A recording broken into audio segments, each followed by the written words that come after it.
Hi friends, we are back with chapter 10 in Alvin Ho. What do you think Alvin's dad will do when he finds out that Johnny Astro is destroyed? Let's find out in Facing the Music. My dad is not only a gentleman, but he is the man, which is a lot like being the dad, which means he can handle quite a lot. He can eat wasabi without crying. He can watch a scary movie without flinching. He can carry a big heavy rock straight across the yard and set it right where my mom wants it. And he can carry it back again if my mom changes her mind. When he's had a bad day, my dad can play the piano like crazy until he is his old self again. Or if he's truly had a horrible day, he can curse a wild blue streak like William Shakespeare. "Sorrow on thee, thou spongy onion-eyed hugger-mugger," my dad might say. Then he'd write it down. Or, "Clean thine ears, thou lumpish bumbaily." Every time he thinks of a new curse, he writes it on a little piece of paper and puts it in a tin. Cursing like Shakespeare always makes him feel better. That's my dad. He can handle just about anything. So right after school, I put Johnny Astro back where it belonged, and I slipped it in between Calvin and Annabelle where I belonged, and we waited with Lucy by the window for our dad to come home. "Are you sure Dad said it was yours?" asked Calvin. "Maybe we should just have your funeral now," Annabelle whispered sadly. But I was in luck. When our dad finally stepped through the door, he was in an unusually cheerful mood. "Hi, everyone," he said cheerfully. Silence. "What's up?" Silence. "How about some more fun with Johnny Astro today?" No one said anything. My dad whistled across the living room. Cheerfully, he reached for Johnny Astro. Cheerfully, Johnny Astro came down. "Really flies," said the box. "Fly your spacecraft anywhere."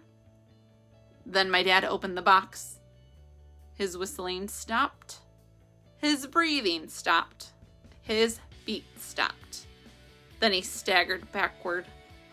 "What is this?" he wailed. "Johnny Astro, what happened to you?" he cried.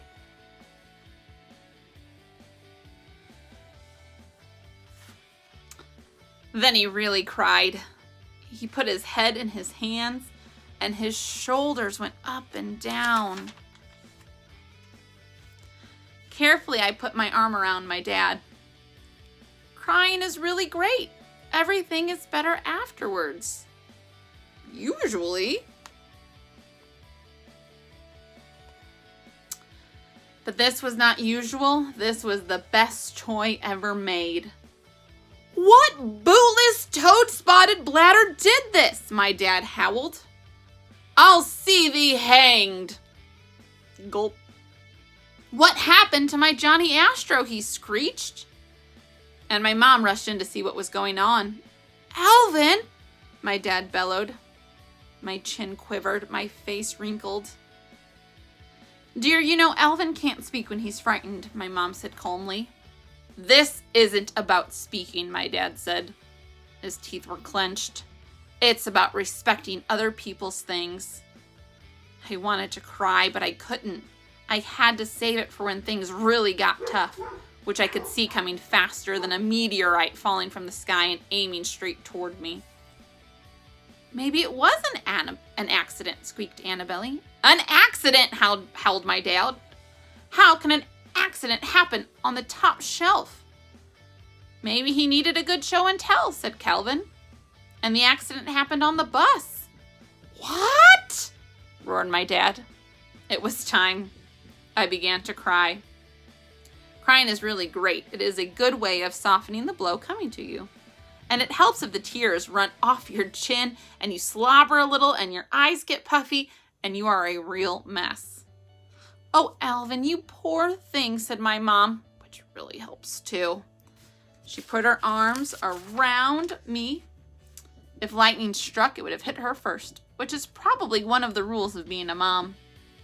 "This is more than an accident," said my dad.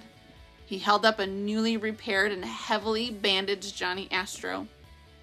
"Maybe the guys tried to fix it at recess," said Calvin. My dad turned seaweed green.